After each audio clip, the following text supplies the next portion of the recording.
Assalamualaikum warahmatullahi wabarakatuh. Halo anak-anak soleh dan solehah. Berjumpa kembali bersama Miss Fanti dalam pembelajaran matematika. Apa kabarnya hari ini? Semoga dalam keadaan sehat dan selalu dilindungi oleh Allah SWT. Tetap semangat ya. Sebelum kita mulai pembelajarannya, persiapkan buku paket pulpena 3D dan alat tulisnya ya. Oke anak-anak, sebelumnya kita sudah belajar menentukan jenis-jenis sudut. Nah, hari ini kita akan belajar mengumpulkan dan menyajikan data dalam bentuk diagram. Tujuan pembelajaran kita hari ini, anak-anak dapat mengumpulkan dan menyajikan data dalam bentuk diagram. Simak dan pahami baik-baik ya video pembelajaran berikut ini.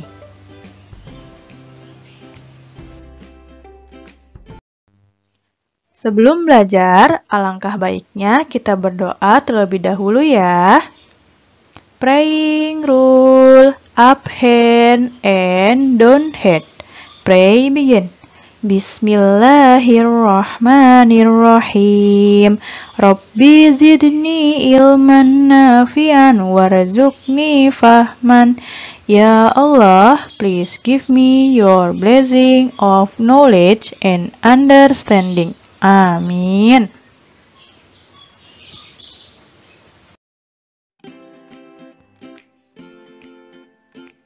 Data adalah catatan informasi mengenai suatu hal. Pengumpulan data dapat dilakukan dengan cara langsung maupun tidak langsung. Misalnya, kita akan mengumpulkan data ekstrakurikuler yang digemari oleh siswa kelas 3.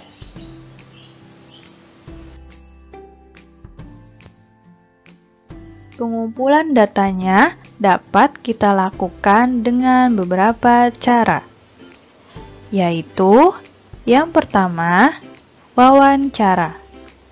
Wawancara adalah kegiatan tanya-jawab antara pewawancara dan narasumber. Wawancara merupakan contoh pengumpulan data secara langsung, karena saat wawancara, kita langsung bertanya kepada orang yang diwawancara atau narasumber. Dan orang tersebut juga langsung menjawab pertanyaan kita ajukan. Yang kedua, pengamatan langsung. Saat akan mengumpulkan data ekstrakurikuler yang digemari oleh siswa kelas 3, kita dapat mengamati secara langsung bahkan dan minat siswa kelas 3 tersebut terhadap ekstrakurikuler yang digemarinya. Yang ketiga, menyebarkan kuesioner. Kuesioner adalah daftar pertanyaan tentang suatu hal yang harus diisi atau dijawab oleh responden. Apa itu responden? Nah, responden adalah orang yang menjawab kuesioner atau kuesioner juga disebut dengan angket.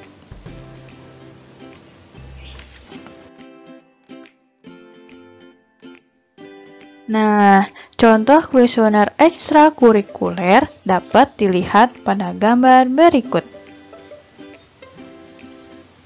Setelah data terkumpul, kita dapat menyajikannya dalam bentuk tabel atau diagram agar mudah dibaca dan dipahami oleh pembaca. Berikut contoh tabel hasil wawancara pemilihan ekstrakurikuler yang digemari oleh siswa kelas 3. Membaca data yang disajikan dalam bentuk diagram.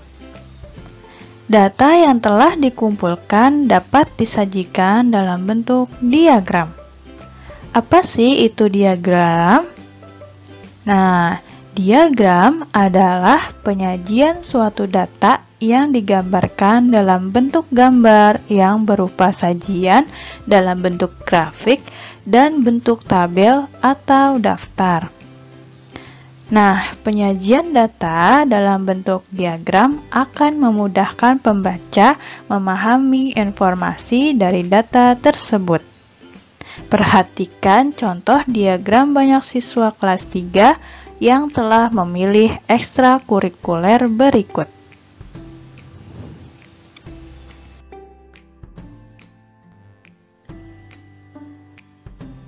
Dari diagram tersebut, kita dapat memperoleh informasi sebagai berikut. Yang pertama, banyak siswa kelas 3 yang memilih ekstrakurikuler tilawah, ada 8 siswa. Yang kedua, banyak siswa kelas 3 yang memilih ekstrakurikuler tartil, ada 7 siswa. Yang ketiga, banyak siswa kelas 3 yang memilih ekstrakurikuler sains, ada 10 siswa. Yang keempat, banyak siswa kelas 3 yang memilih ekstrakurikuler drum band, ada 4 siswa. Yang kelima, jumlah siswa kelas 3 yang sudah memilih ekstrakurikuler adalah 8 ditambah 7 ditambah 10 ditambah 4 sama dengan 29 siswa.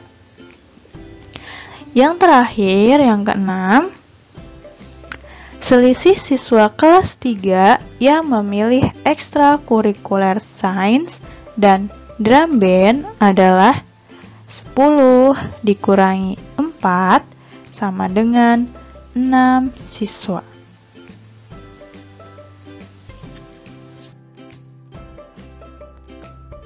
Oke anak-anak, kesimpulan pembelajaran kita hari ini adalah yang pertama, data adalah informasi mengenai suatu hal. Yang kedua,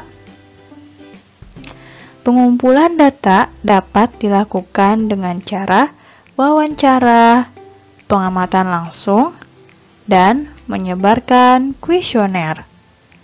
Yang ketiga, penyajian data dalam bentuk diagram dapat memudahkan pembaca memahami informasi dari data tersebut.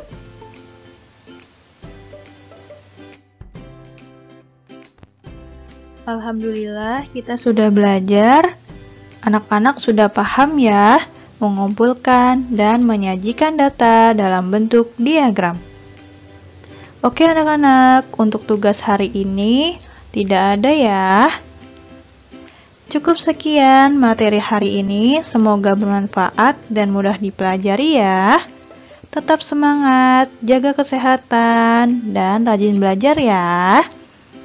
Jaga selalu kebersihan diri juga, seperti mengikuti protokol 3M, memakai masker, mencuci tangan, dan menjaga jarak. Tetap semangat! Sebelum Miss Wanti pamit, say hamdalah together. Alhamdulillahirobbilalamin. Terima kasih atas perhatiannya, dan terima kasih juga sudah menonton video Miss Wanti sampai selesai. Jika Miss Wanti ada salah-salah kata, mohon dimaafkan ya. Sampai jumpa di video Miss Wanti selanjutnya. Assalamualaikum warahmatullahi wabarakatuh.